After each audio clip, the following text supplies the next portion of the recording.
Comment éluder les grandes questions politiques lorsqu'on parle de cinéma? Dans ce monde où les conflits font désormais partie de notre quotidien, il n'y a pour le cinéma pas d'autre option que celui de prendre position et de défendre une posture qui s'engage sur le terrain à la fois de l'information, rendre visible l'invisible, et de la dénonciation des atrocités d'un monde qui veut trop souvent les éluder, les oublier. Le devoir du cinéma est de montrer l'immontrable, de démontrer ce qui veut être dissimulé, briser l'invisibilité des visages, nous faire une bonne fois pour toutes comprendre que derrière des chiffres et des décomptes de morts se jouent des histoires personnelles, des femmes, des maris, oncles, neveux, nièces, des familles qui chacune ont leur propre histoire et un regard unique. Je veux rapidement citer le film Put Your Soul on Your Hand and Walk de Sepideh Farsi qui était assis à Cannes et qui n'est pas encore sorti en Suisse. Avec l'immense Oui de Nadav Lapid, qui lui va sortir, le réalisateur israélien se pose pendant 2h30 dans cet espace-temps qui va définir la vérité, la démontrer de face, mais en lui insufflant une forme artistique unique à travers une farce carnavalesque, burlesque et dominée par l'excès.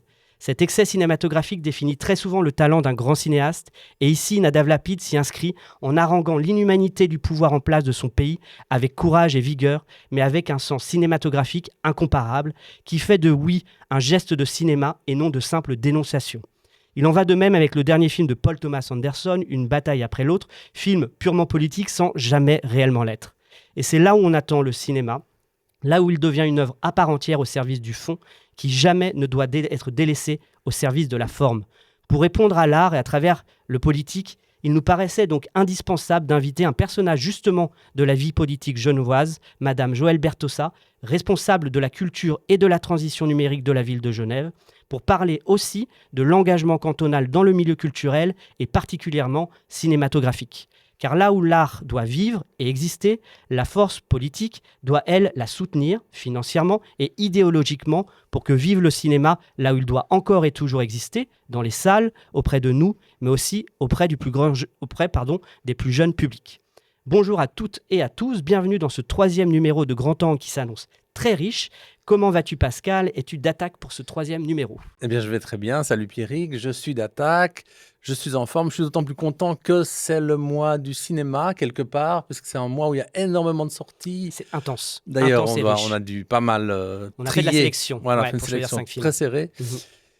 Et donc, en effet, de quoi on va parler pour ce 3e numéro, et ce face-à-face critique. Donc, grosse densité avec un deuil croisé et curateur avec Miroir numéro 3 de l'allemand Christian Petzold. Notes et fausses notes amoureuses avec Deux pianos de Arnaud Desplechin. L'immense, donc oui, de Nadav Lapid. La révolte maladroite de Une bataille après l'autre de Paul Thomas Anderson. Et enfin, pour conclure, ce face-à-face du Godard sans être du Godard avec La nouvelle vague de Richard Linklater. Pascal, on fonce. On va commencer donc par le dernier film donc, de l'allemand Christian Petzold, Miroir numéro 3, qui a été présenté cette année à la quinzaine des cinéastes de Cannes. Alors, qu'est-ce que tu en as pensé? Alors, j'ai franchement adoré. Vraiment adoré. C'est un récit à l'économie comme je les aime, exactement comme je les aime. Il faut un petit peu situer ce que ça raconte. Ça débute assez simplement comme un week-end entre amis. Un week-end entre amis, on découvre Laura qui est pianiste, on ne le sait pas tout de suite, avec son mec, qui partent en balade avec un autre couple. Mais on sent qu'il y a un truc qui tourne pas rond. C'est d'ailleurs confirmé parce qu'au tout début du film, on voit la jeune femme au bord de l'eau, ça se passe à Berlin, au bord de la rivière, où elle a l'intention de se suicider, visiblement. Et donc, on les voit partir en excursion avec un autre couple. Mais une fois arrivés sur place, on ne sait pas trop où ils vont. Laura se sent pas très bien. Et elle demande à son ami, à son petit ami, de la ramener à Berlin. Ce qu'il fait à contre-cœur, il n'est pas très content. Et en chemin, et voilà qu'ils ont un accident. Lui perd la vie. Et elle trouve refuge chez une femme qu'elle ne connaît pas, tout près du lieu où a eu lieu l'accident. Alors ça, c'est que le tout début du film. Alors on dirait que ça dure une demi-heure, mais c'est que le tout début du film, et le film commence vraiment à cet instant-là. Et comme je le disais juste au début, il y a une économie narrative assez incroyable, une mise en scène qui réduit à sa plus simple expression. Exactement. Et cette grammaire magnifique épouse pour moi le point de vue de Laura, que je trouve magnifiquement jouée par Paula Abert, une actrice qu'on connaît, qu'on avait déjà vue dans d'autres films de Christian Petzold. On l'a vue chez Ozon, dans le film Franz. Et en fait, le monde se révèle petit à petit à travers elle. On se rend compte que le film épouse un peu son point de vue, son regard. Et en même temps, le film, pour moi, est une somme de mystères, une somme de questions sans réponse. Par exemple, quel rapport Laura a-t-elle avec son mec? Alors, on ne sait pas. On a l'impression que ça a l'air assez toxique, mais on n'a pas la réponse non plus. Qui est ce couple qu'on voit au début du film? On ne le saura pas. Pourquoi décide-t-elle de rester au fond chez cette femme qu'elle voit, à l'aller, elle la voit, comme si elle la Il y a un reconnaissait. très beau regard, Oui. ce regard de Mais on début de dirait film qu'elle la comme ça, l'un dans reconnaît, l'autre. alors que... Une forme de mystère très fort dans ce Très fort. regard en ouverture du Et film. sans doute, ça va déterminer son envie de rester là. Et pourquoi le double accident a-t-il lieu précisément ici? Quels sont les liens assez troubles qui unissent Laura et le fils de sa logeuse, ce Max, qui a l'air brut de décoffrage, mais qui en réalité ne l'est pas tant que ça? Il y a des dizaines d'interrogations qui vont rester ouvertes et alimenter un film qui, pour moi, est minimaliste et subtil. Et ouvre à l'interprétation, ouais. Et qui me fait dire que Christian Petzold, pour moi, est l'un des meilleurs cinéastes allemands vivants, hormis, moi je me mets de côté Edgar Reitz, qui est un cinéaste que je place au-dessus de tout, et qu'il faut à tout prix voir. C'est vraiment un film qui s'appelle Miroir numéro 3 à cause d'une pièce pour piano de Ravel qui porte le même titre et qu'elle joue durant le film. Oui, c'est pas une trilogie. Hein. C'est pas une trilogie. Comme j'ai pu lire. On lit tout et n'importe quoi. Ça sort ou c'est sorti souvent quand vous écoutez le 22 octobre.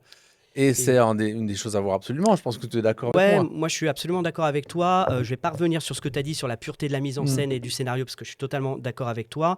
Et là où je trouve très beau, c'est cette rencontre des deux inconnus qui vont juxtaposer leurs peines ensemble. Parce qu'il ne faut pas oublier que la femme qui va le recueillir, elle a perdu aussi quelqu'un, elle a perdu sa fille. Je ne l'ai pas dit, ça s'est révélé tard dans le film. Exactement. Mais ça, c'est un élément assez important parce qu'en fait, ils vont juxtaposer leur deuil. D'un côté, il y a Laura qui a perdu son copain et de l'autre, la femme qui va l'accueillir, qui a perdu, elle, sa fille, qui s'est également suicidée.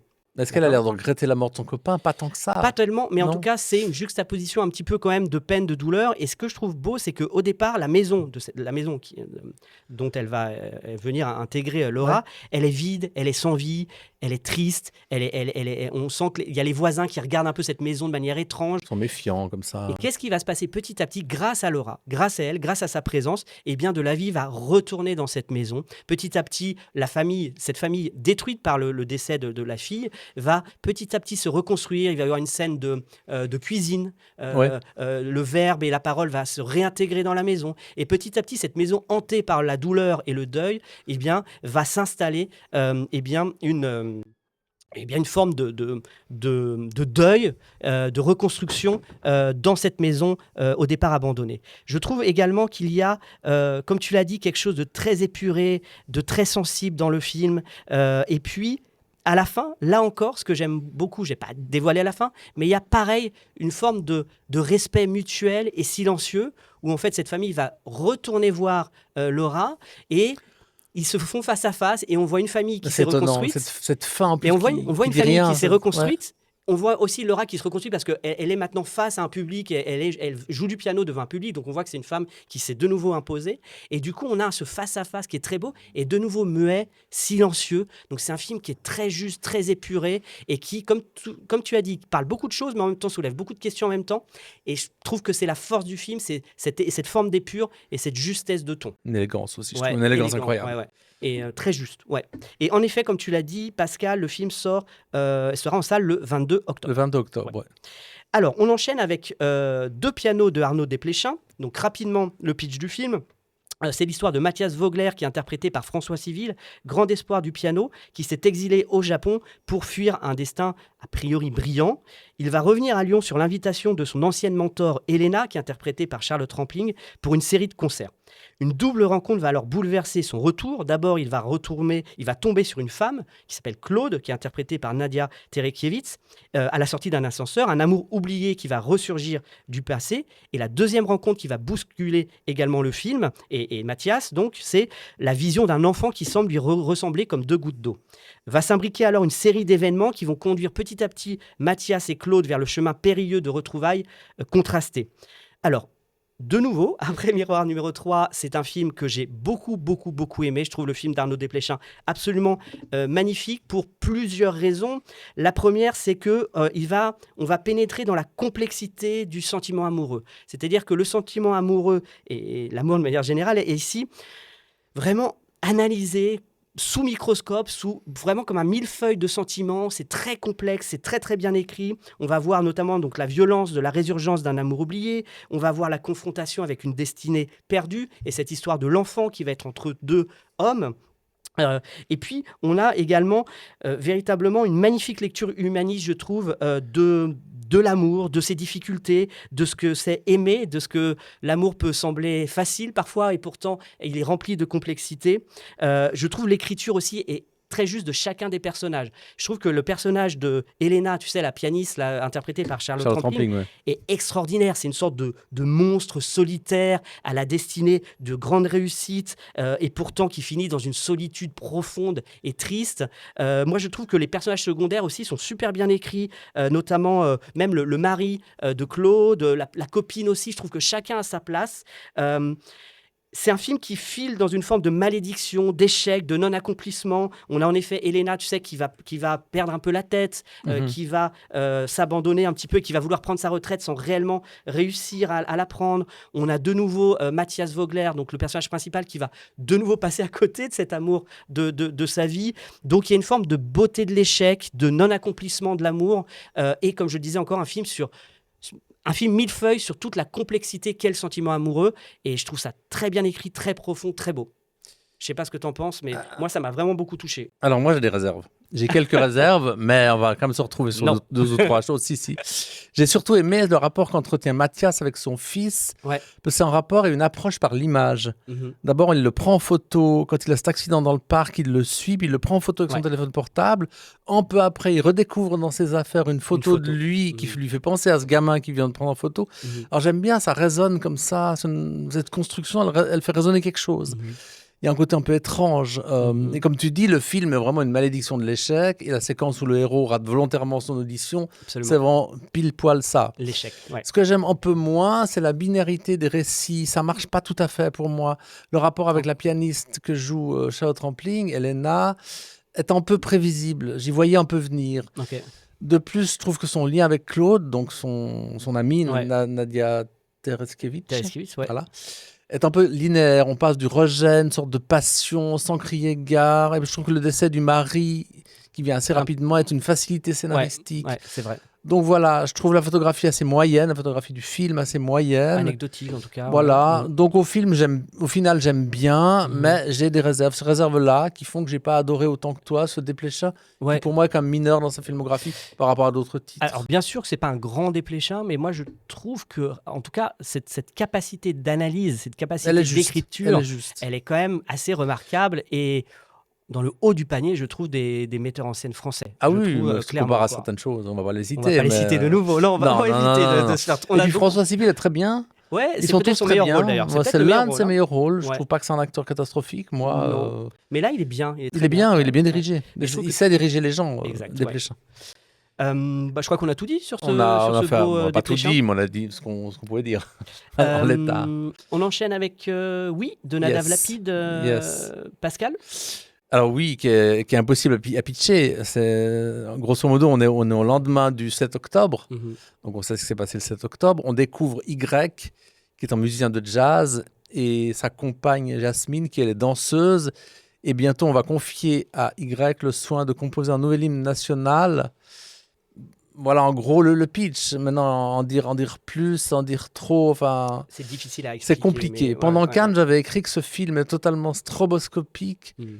Pour moi, ça reste un kaléidoscope de séquences, un espèce d'ouragan qui traverse l'écran, qui balaye l'écran, qui nous tombe sur la figure, un peu comme une guerre, finalement, peut tomber sur la gueule d'un peuple, sur la figure d'un peuple. Et pour moi, c'est ça l'idée de Nadav Lapid. Pour moi, une guerre intérieure. Ouais, il veut nous faire ressentir ce que peut éprouver un peuple qui se ferait écraser par la guerre. Je suis peut-être pas juste, c'est peut-être pas juste.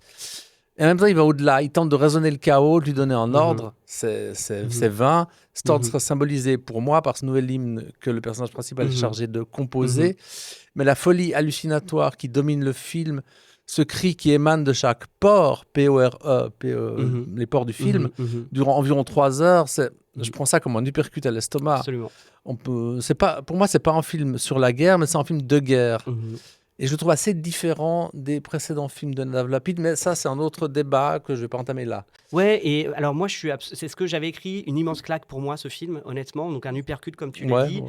où, bon, il y a l'implacable C'est message, physique. il y a l'implacable quand même message de Lapid sur le gouvernement israélien, manipulateur, propagandiste, Absolument. mais il va choisir la satire, la farce, le burlesque, l'excès, comme je disais dans mon introduction, pour l'imager. Absolument d'accord avec toi, c'est un film pour moi chaotique, secoué, et qui secoue comme les mouvements de caméra. Tu sais, qu'il faisait déjà dans ses films précédents, en jouant avec la caméra, mais c'est pour justement nous transmettre ce côté chaotique intérieur que ressent le personnage principal. Moi, je trouve qu'il y a du Fellini aussi dans ce dessin radical, carnavalesque, d'une Tel Aviv vraiment de fête, de débauche. Ça, c'est la première partie. La deuxième partie, qui l'appelle d'ailleurs Lapide le chemin, la deuxième partie, Ouais. et je trouve beaucoup plus intense parce qu'en fait, faut expliquer que Yes, il s'appelle Yes, hein, Yes. ou Y, Oui. le Il personnage s'appelle principal, c'est ça, Y, ouais. va se sentir comme happé par Gaza. Il parle d'ailleurs de Gaza comme une odeur de mort, et je trouve que cette deuxième partie qui va l'amener progressivement jusqu'aux frontières de Gaza est très forte, avec cette magistrale scène face à Gaza et cette pluie de pierres qui lui tombe dessus, qui écrase comme ça le C'est personnage exactement principal. ça, c'est exactement le principe du film. Exactement, la métaphore est somptueuse, très forte, et puis ça se termine dans cette troisième séquence où on a un appel un peu définitif à la mort, et puis un semblant d'espoir avec cette main tendue de sa femme à la fin du film, mais néanmoins, en tout cas, voilà, il y a cette première partie très burlesque, très carnavalesque, très satirique, cette deuxième partie qui est beaucoup plus intense et intérieure. Je trouve que l'équilibre justement entre les deux est très bien. Donc je vais pas en dire beaucoup plus. Pour moi, c'est un film vraiment furieux, révolté, déstabilisant, plein de fouilles, et puis qui est évidemment. tourné au moment où le conflit se déroule. C'est ça qui est assez rare dans les films qui traitent de la guerre. Et c'est incroyable d'avoir, pour cet homme-là qui est israélien, d'avoir cette capacité de lecture d'un tel conflit. C'est remarquable parce que, en effet, il ne détourne pas le regard de ce qui se passe en Israël, mais il utilise le cinéma et la mise en scène pour la mettre en scène, justement. Donc c'est pas un film politique dénonciateur, c'est bien plus que non, ça. c'est plus que ça. Et c'est ça qui fait que c'est un grand film. C'est ce côté, c'est comme je le disais en introduction dans mon éditorial, c'est que c'est un vrai film de cinéaste et pas un film uniquement politique de dénonciation. Et de grands cinéastes. Et de grands cinéastes. La preuve. parce que moi j'avais aussi adoré Synonyme, adoré le J'ai adoré Synonyme, tous ces films. Et dans le Genou d'Aed, il y a aussi un moment où il y a ce monologue hyper puissant dans le désert. Dans celui-là aussi, il y a aussi un monologue très fort également dans le désert, hyper poignant justement pendant cette deuxième partie du film. Il aurait dû être en compétition à Cannes, mais enfin bon voilà, on va pas refaire le monde. On sait pourquoi. C'est ça. On sait pourquoi. Le Oui de Nadav Lapid, est en salle depuis le 22, et c'est pas du coup encore sorti, mais il sortira donc le 22. Il y a eu des avant-premières où il est venu lui-même le présenter à Genève. Exactement, au Grutli, voilà. notamment c'était le 4 octobre, et il sortira donc le 22 octobre dans toutes les salles en Suisse romande. On enchaîne avec encore un grand film. Franchement, c'est une sacrée émission. Il n'y a que ça. Une bataille après l'autre de Paul Thomas Anderson. Alors, j'attaque au pitch. Le film s'étale sur une quinzaine d'années à peu près. Va débuter avec un groupe de révolutionnaires d'extrême gauche, les French 75, et donc deux personnages centraux. Bob Ferguson, qui est interprété par Leonardo DiCaprio, et sa femme Perfidia Beverly Hills, qui est interprétée par Teyana Taylor, qui vont attaquer et libérer flingue en main un camp d'immigrés détenus par un groupuscule militaire. Ce sera alors la première confrontation entre les French 75 et le sergent Stephen Lockjaw, je pense que ça se prononce comme ça, qui est interprété par Sean Penn. Donc qui est en gros l'antithèse et le grand méchant fasciste du film. 15 ans plus tard, donc, on retrouve Bob Ferguson, qui est avec sa fille, Charlène, dans une bourgade perdue aux États-Unis, incognito, et ayant échappé justement à la purge qui a vu se faire massacrer tous les membres de ce groupe d'extrême gauche de French 75. Mais voilà, va ressurgir donc le sergent Lockjaw qui va retrouver leurs traces et va donc enclencher toute la trame narrative du film. Alors pour moi, le film est... la critique est absolument folle, on parle que de ça. Mais pour moi, c'est pas un chef-d'œuvre parce que le film, en fait, n'est pas... peut-être. Mais pour moi, en tout cas, je sais qu'il y a eu des critiques qui ont parlé d'un film poseur.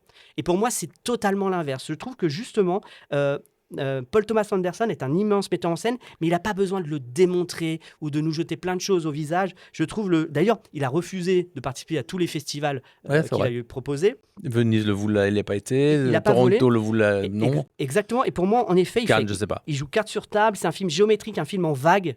D'ailleurs, l'une des scènes les plus fortes du film, c'est évidemment cette scène de bitume et de poursuite. Je vais y revenir brièvement. En voiture, qui est une forme de montée et descente. C'est le film, en fait. C'est une inaltérable sensation de montagne russe, incessante, un film fou, un film, je trouve, très drôle aussi, caricatural, qui va montrer aussi un film qui va détourner la révolution et qui va en rire.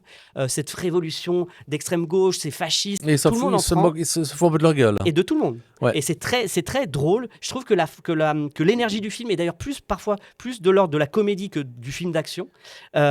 Et moi, je trouve également que ça se fout de la gueule un peu de tout le monde. C'est-à-dire que le personnage de Leonardo DiCaprio, c'est un mec qui est complètement défoncé à la weed, en peignoir et complètement à l'arrache. Un peu loser sur les bords. Totalement loser, qui perd la tête, qui n'est pas capable de se rappeler des codes, qu'il doit retenir. Le fasciste Sean Penn, qui est le stéréotype du G.I. Joe, complètement décérébré, absolument ridicule.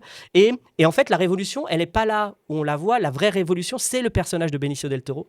Parce que la révolution, c'est lui qui va vraiment faire la révolution, parce que c'est lui qui va aider les Mexicains immigrés à sortir de la misère, etc. Donc le vrai révolutionnaire, en fait, c'est le personnage de Benicio del Toro, c'est pas les deux autres. On se parle moins de lui, c'est bizarre. Hein. Mais son personnage est incroyable. Mais il est là. Il est moins cité. Exactement. C'est le sensei. C'est le sensei. Donc c'est un film pour moi de face à face, de regard à regard, d'extrême à extrême, extrême gauche, extrême droite.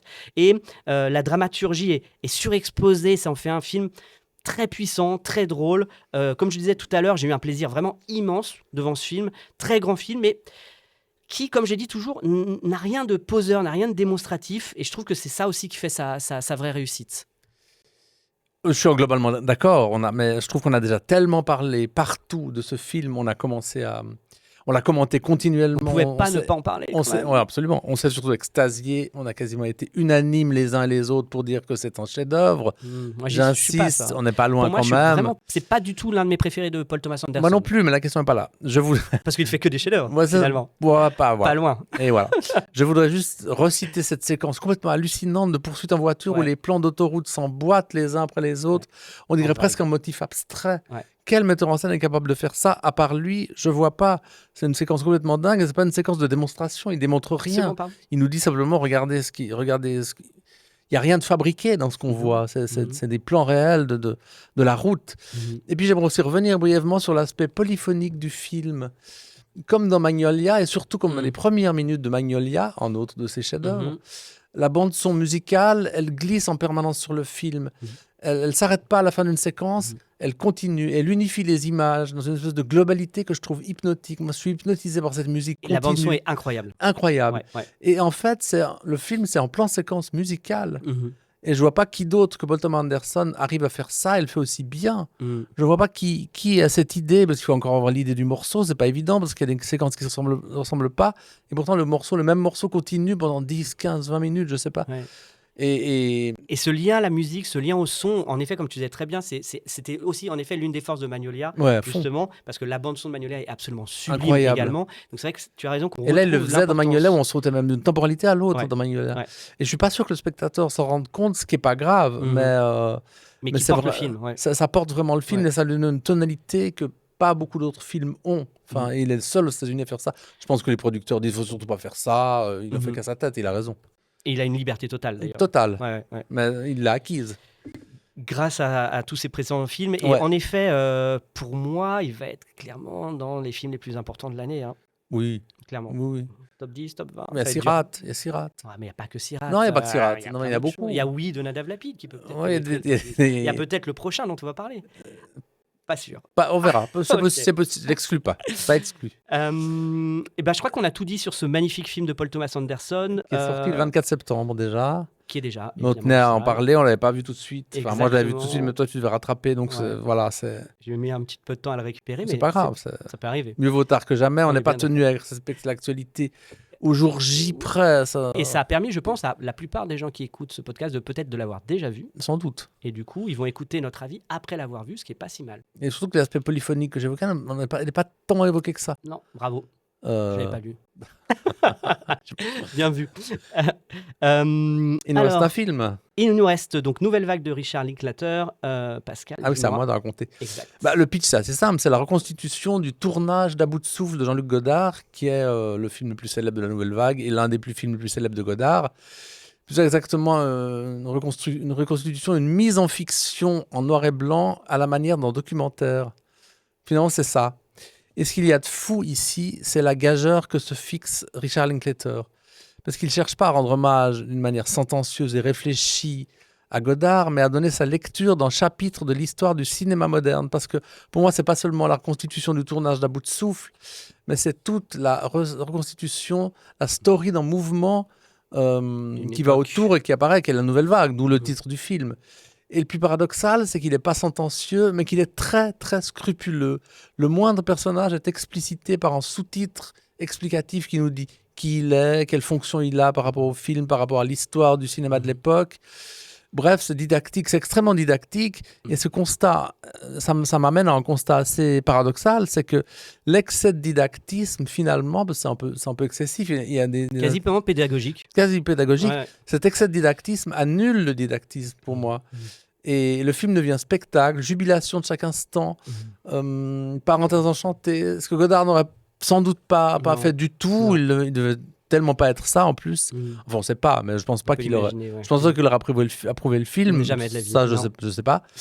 Mais dans tous les cas, cette lecture de Godard, elle n'est pas du tout godardienne. C'est juste une bulle de savon qui s'évapore assez vite, mais qui nous reste quand même en tête, qui nous a mis dans un état de joie, de bonheur. Total. Et à part ça, quand Linklater veut faire du spectacle, et là je vais citer son précédent film qui s'appelle Blue Moon, qui était montré en compétition à Berlin, qui est du théâtre filmé, qui est en sommet d'ennui et de kitsch lamentable. Et c'est vraiment le grand écart. Non, je pense qu'il va pas sortir. Voilà, sur une plateforme de streaming. Les gens avaient adoré à Berlin, donc ça veut rien dire. Mais voilà. Et donc oui, je pense que tu vas être je te rejoins. Pour moi, je te rejoins. C'est vrai qu'on n'est pas trop pas d'accord là en ce moment. Hein. Non, c'est embêtant. C'est pas embêtant, mais il faut faut qu'on change. Là. Si, sur le Desplechin. Ouais, peut-être. Donc moi, pareil, c'est un film qui a rien de Godard, mais qui en parle hyper bien. Je trouve que là aussi, je voudrais revenir, c'est que c'est hyper bien documenté. C'est vraiment un petit bijou hyper euphorisant. Un livre de prof. C'est tellement bien documenté. La moindre chef-op est cité. Exactement. Et puis comme tu as dit, c'est hyper euphorisant, jouissif. C'est un délice qui est hyper rythmé aussi, entraînant. On s'alivre à la moindre anecdote, au nouveau plan de coupe. On s'emballe de voir la nouvelle petite histoire qui va sortir du film, la nouvelle citation, la nouvelle punchline de Godard. Et puis, je trouve que la vraie aussi réussite du film, c'est par son casting aussi. On n'en a pas parlé, mais le casting est absolument royal. Incroyable. Guillaume Marbeck qui sort de nulle part et qui interprète absolument remarquablement Godard. Tous les acteurs sont vraiment absolument parfaits.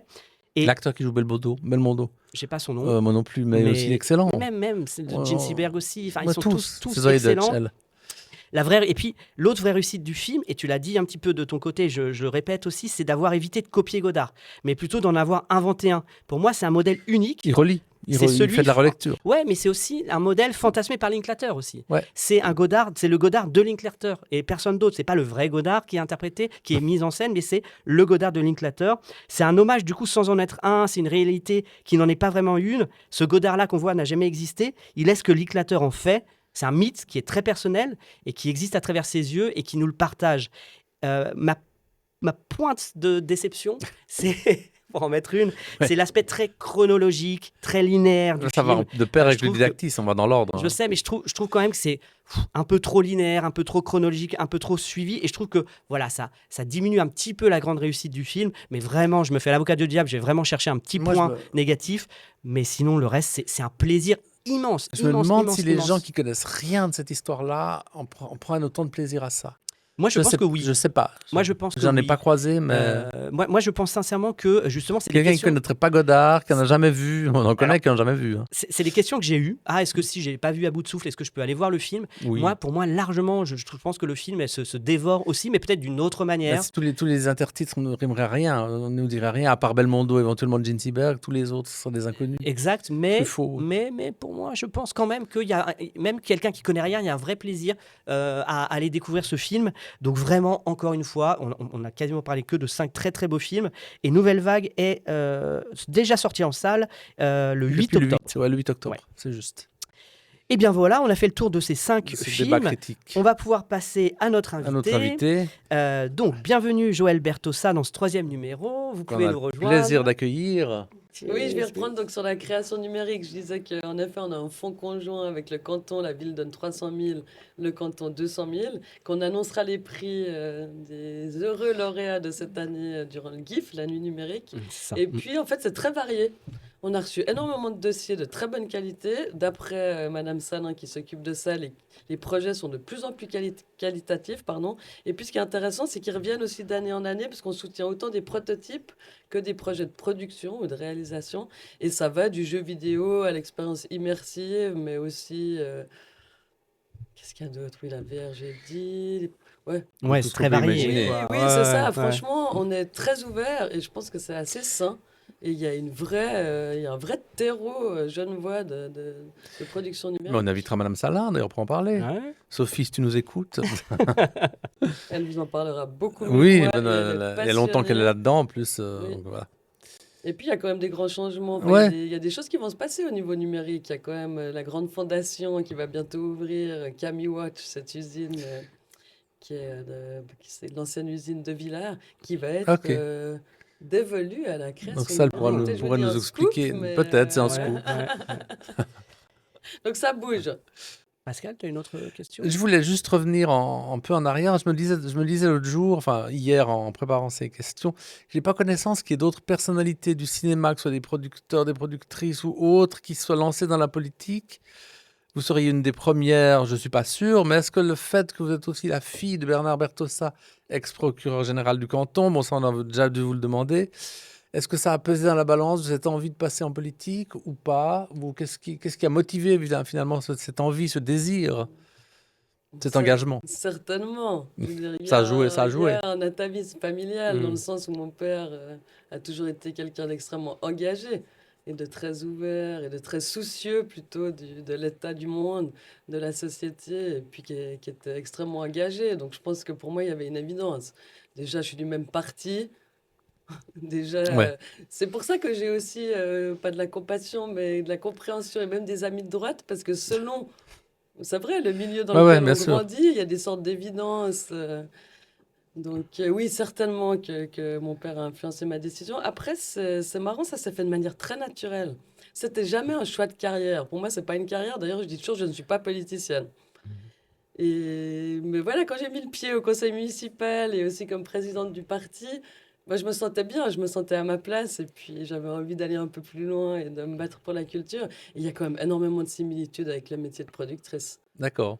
Le fait d'être entouré de plein de gens différents, de Ouais, devoir les ouais. réunir, de porter des projets qui sont pas les vôtres, il y a quand même des liens. Ouais. Donc voilà, je pense que ça se fait de manière naturelle et en tout cas, je suis très heureuse. Beaucoup de gens me demandent: ah, mais ça te manque ou pas? Moi, j'ai aussi fait de la production pendant 20 ans. En Suisse, on est très contraint aussi dans la production de films. Et malheureusement, ça s'est durci à produire des Suisses. Moi, j'ai coproduit beaucoup de films internationaux. Et à la fin, ça me manquait un peu. C'est très bien de produire du Suisse, évidemment qu'on doit faire ça. Mais voilà, ce côté ouverture Ouais. me manquait. Donc, voilà, je ne sais pas si j'ai répondu à votre question. Absolument. mais- Si, c'est clair, c'est clair. Et pour conclure, pour mettre un petit peu en lien avec tout ce dont on a parlé, l'aspect politique des films dont on a parlé, va en effet arriver fin novembre, du 26 au 30 novembre, le festival Palestine Filmer c'est exister, qui est soutenu donc par la ville de Genève, qui est partenaire. Vous avez aussi un lien aussi avec un festival de Ramallah, je crois, il y a quelques années. Est-ce que vous pouvez nous dire aussi un mot justement sur cet engagement de la ville de Genève auprès de ce festival Palestine Filmer c'est exister, qui aura lieu fin novembre? Qui n'est pas nouveau, ça. Il a Non. plusieurs années déjà, ce festival. Oui, hein. mais il est soutenu par nous pas depuis si longtemps. Ah ouais. Ok. Et ça me fait trop plaisir que vous me posez cette question parce que j'avais noté sur mon petit sparadrap Ah concept oui? de Ok. bloc-notes l'anecdote que je voulais quand même raconter parce que quand j'ai eu la chance et l'honneur de représenter la Suisse au premier festival de Ramallah, c'était une initiative qu'on avait faite conjointement avec le DFA qui était organisée par Nicolas Vanimov. J'avais eu rendez-vous sur le quai de la gare de Lausanne avec monsieur Jean-Luc Godard Ah mon Dieu, qui incroyable. attendait le TGV qui lui arrivait de Ok. Paris avec une grande valise rouge. Ok. Je me souviens à l'époque, en 2002, c'était de la pellicule encore. Ouais. Mhm. Et en fait, il nous avait fait don, je crois que c'était notre musique, sous-titrée en arabe, parce que, comme vous le Mhm. savez, Godard était très Mhm. proche, il avait un ami palestinien, il était très engagé. Et puis, j'avais amené ce film de Godard au Festival de Ramallah. Superbe. Et à l'époque, c'était encore les fax. Il m'avait demandé de lui faire un retour et Ok. j'avais fait un retour pas assez généreux en lui disant voilà que ça s'était bien passé. Ouais. Il m'avait renvoyé le même fax avec Madame Bertassa, si un jour vous êtes réalisatrice, j'espère que quelqu'un fera plus d'efforts. Donc, moi, Godard. c'était mon Aïe. icône. Bah oui, mais. Et voilà, je m'étais fait rembarrer Ouais. par Jean-Luc Godard. Ouais. Et ces fax de l'époque, vous savez, c'était Mhm. sur du papier qui s'efface. Ah non, Ah oui. Voilà, sinon je il aurait sais fallu même le pas. mettre au mur. Ouais. Il aurait fallu l'encadrer. C'est C'est Oui, ça- dommage. Mais Ça voilà, devient donc- blanc. Ouais. Oui, Ouais. donc très fier que la ville de Genève soutienne également ce festival. Après, moi, je questionne aussi, pas ce festival en particulier, mais parfois ces festivals trop, comment dire, liés à des territoires, c'est pas forcément en adéquation avec ma vision de la culture qui, par essence, est ouverte, voilà, Mhm. au monde, Ouais. aux différents territoires. Mais là, je veux dire, il y a une évidence de ce Là, festival. voilà. Oui, oui. Mm. Et je serai à l'ouverture et je me réjouis de découvrir les films et ils font un travail exceptionnel. Et puis, vu la Et relativement dans situation- l'ombre. Ils sont pas très Oui. médiatisés, beaucoup Mhm. moins que d'autres. J'en sais quelque Mhm. chose de dire. Oui. On en parle moins. Ouais. Absolument. Et en effet, je rappelle les dates, donc ce sera du 26 au 30 novembre. Eh bien, merci beaucoup, Joël Bertossa, de Merci votre encore, présence, d'avoir répondu à toutes nos interrogations. Et vous pouvez rester, si vous voulez, pour nos coups de cœur, coups de gueule. si Non, vous c'est voulez. trop frustrant parce que vous parlez de tous ces films que j'ai pas le temps de voir. Ah, là, c'est des coups de gueule. Ouais, ou des là, coups c'est de coups de cœur. gueule, Ah, coups de c'est cœur, pas hein. forcément C'est des. pas forcément des films. C'est pas donc, forcément gentil. Ouais. Ouais. Mais merci pour votre travail parce que c'est tellement nécessaire et vous le faites très bien. Donc merci. Merci. de l'invitation. Merci. Mais si vous voulez rester, vous en avez pour 5 minutes, quelque chose comme Ah ça. oui, 5 bah, minutes. oui, oui, Même oui. pas 5 minutes. Ouais, Ouais. volontiers. Même quelque chose dans le style. Ça Ah, dépend de tes 3-4 coups de cœur, tes coups de gueule. Non, ça va aller vite. Je les sais, mais je crois que c'est moi qui je- démarre. Je sais Ouais, vas-y, Pascal. Alors, j'ai un tout rapide coup de cœur sur un film dont on n'a pas parlé, qu'on aurait pu intégrer dans le débat critique, mais il y a tellement de films qui passent ces jours au Grutli. C'est Météore, le nouveau film d'Hubert Charuel. Je ne sais pas si tu l'as vu Bah, non, à pas Cannes. On était relativement tous à l'aimer. Pas tout le monde, mais voilà. C'est le deuxième film donc, de Hubert Charuel qui s'était fait découvrir, qui a été remarqué il y a 8 ans avec Petit Paysan. Ah oui. Dont on avait beaucoup parlé. Mhm. Et qui fait un nouveau film. C'est l'histoire de trois potes qui s'embarquent dans des plans un peu foireux, qui se plantent, qui se retrouvent dans une espèce d'imbroglio socio-juridique. Bref, c'est un peu des losers. Mais Météore, c'est pas vraiment un film à thème. Pour moi, c'est plutôt le triple portrait de ces trois personnages. Et ce que je conseille ce film parce qu'il y a vraiment trois jeunes comédiens que je trouve formidables. D'abord, il y a Paul Kircher, Cher, hein. qu'on ne devrait plus présenter. On adore. C'est le règne animal, c'est le lycéen de Christophe Honoré. Mm. C'est aussi le fils d'Irène Jacob. Il est en lien avec Genève, parce que sa grand-mère est à Genève, notamment, je le sais. Puis il y a Idir Azougli. Alors lui, je ne le connaissais pas, mais on a pu le voir dans Scheherazade, d'après ce que j'ai regardé. Et on l'a vu dans plein de petits rôles, dans plein de films, mais là, il éclate. Et il sera bientôt dans Ma Frère, qui est aussi montré à Cannes, d'ailleurs. Mhm. Et on le découvrira, cet acteur, il est vraiment formidable. Et enfin, il y a Salif Cissé. Alors lui, on l'a découvert dans À l'abordage de Guillaume Mhm. Braque. Mhm. C'était le black un peu Ouais, massif je m'en qui souviens. avait une histoire d'amour avec cette fille-là. Et on l'a vu encore dans Le Répondeur, un film qui est sorti cette année. Et ces trois comédiens, ça fonctionne tout à fait bien entre eux. Le film est plein d'énergie, il est plein de dynamisme. Il n'est pas très drôle, il est assez négatif même, il est assez Ok. pessimiste, voilà. Mais il faut le voir, c'est une petite sortie au Grutli. Il sera encore à l'affiche jusqu'à la fin du mois. Il sort le 8, il est sorti le 8 octobre. Il sera à l'affiche jusqu'à la fin du mois à cause des festivals qui ralentissent l'exploitation, mais qui permettent justement au film de encore quelques séances après. Donc n'hésitez pas à y aller. Et qu'est-ce distribué par qui? Alors c'est un import direct du Grutli en l'occurrence. Voilà. Et qu'est-ce qui t'énerve? Alors mon coup de gueule, c'est plutôt une bonne nouvelle. C'est que il y a Fast and Furious numéro 11, Mon Dieu, qu'est-ce que c'est que risque cette de ne info? pas se faire. Ah, donc, Motif, le budget est trop élevé et Vin Diesel coûte trop cher. il veut un cachet pharaonique. Ok. On ne connaît pas le montant, mais il est supérieur à celui qu'il a touché pour le disque, qui était de 20 millions de dollars, sans compter les parts du box-office qui lui reviennent. Alors là, moi, je trouve que c'est d'une indécence incroyable. En plus, ses qualités de jeu qui sont proches du néant, son charisme absolument nul. Je vois pas pourquoi payer des sommes aussi mirobolantes à quelqu'un d'aussi nul, Parce que ça franchement, rapporte, faut le c'est dire. terrible. Ouais. Mais pour le moment, Universal, donc c'est le producteur de ce film, est échaudé par l'échec du 10. Ils ont plafonné le budget du 11 à 200 millions de dollars, ce qui fait 140 millions de moins. Et moi, je dis, arrêtez tout. Filez du fric au cinéma d'auteur, et puis arrêtez de produire des franchises qui, dans quelques années, plus personne ne voudra les voir et n'en voudra. Mhm. Donc voilà, stop. Mais ça se pète la gueule, hein, d'ailleurs, les franchises de plus en plus. Ça On voit les commence. Marvel, ça commence. Il y a quand même Les gens commencent Il y a à quand même une comprendre. justice, ouais. Ouais. Non, mais ces acteurs qui... Ouais. Bientôt, il aura un rôle dans un film dramatique où il bridera un Oscar, Vin Diesel. Bah, comme The Rock, hein. Voilà, comme The Rock. Rock à Venise, Dont hein, on on est pas reparlera loin. bientôt. Ouais. Voilà. Je crois que à toi de donner Ouais, des coups alors, de cœur moi, et coups de mon gueule. coup de cœur, en fait, j'ai un double coup de cœur, un peu à l'image du film de Paul Thomas Anderson, absolument dans les extrêmes. Le premier, c'est la ressortie en salle au cinéma bio de Carouge fin octobre du sublime Nosferatu de Murnau, qui va Ouais. ressortir en salle. Donc évidemment, si vous ne l'avez pas vu, il faut aller le voir. Si vous l'avez déjà vu, il faut retourner le voir.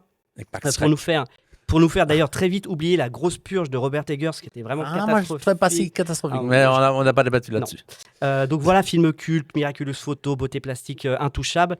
Et face à lui, face à Murnau, j'ai envie de parler d'un film que tu as détesté. Ah non, Si, mais si, je vais parler parce que je voulais dire un mot du festival LGBT Everybody is Perfect, dont c'est le dernier week-end là, ouais. après la diffusion de ce podcast. Et en programmation, il y a l'extraordinaire, improbable, queer, fun, complètement excessif, Les Reines du Ah Drame. non, quelle horreur. Les Reines du Tu as Drame raison, j'ai de détesté. Alexis Langlois. C'est insupportable. Que je vous invite tous à courir, à les rattraper. C'est une comédie musicale hors sol, hyper Je 2000. vous offre une C'est bière si vous n'aimez pas. C'est un petit bijou, c'est vraiment extraordinaire. Donc, Les Reines du Drame de Alexis Langlois qui sont en sélection. Et Ça qui aurait été passent mon coup de gueule, mais il dans- l'avait déjà l'an passé, c'est non ça, Il était l'an passé au GIF. Ok, et là, il est dans le festival LGBT. Ouais. Il est diffusé ce week-end. Mon coup de gueule, c'est... Alors là, on va rentrer pour moi dans la pire période du cinéma, c'est-à-dire la période lourdingue des cérémonies de récompense. Oh. Donc là, c'est Ouais, le non, c'est- pire moment, avec tous les débats inutiles qu'elle draine, tous ces empilements de cérémonies. Les Mais gens je- qui n'ont pas vu les films mais qui votent pour n'importe quoi. Ouais, et puis c'est là, et puis c'est les débats qui servent à rien. Non, je Rien. trouve mieux celui-là, etc. Bon, bref. Mais je dois dire que la probable nomination du film iranien et Palme d'Or à Cannes cette année, Un simple accident, dont d'ailleurs on a débattu au numéro précédent, La dernière fois, ouais. va a priori représenter la France aux Oscars. C'est absurde. Et Mais dans c'est des toutes les questions- autres C'est des cérémonies. questions de production. Alors je vais t'expliquer. En effet, c'est une aberration parce que le film, évidemment, est iranien. Jafar Panahi est iranien. Ça s'est tourné en Perse.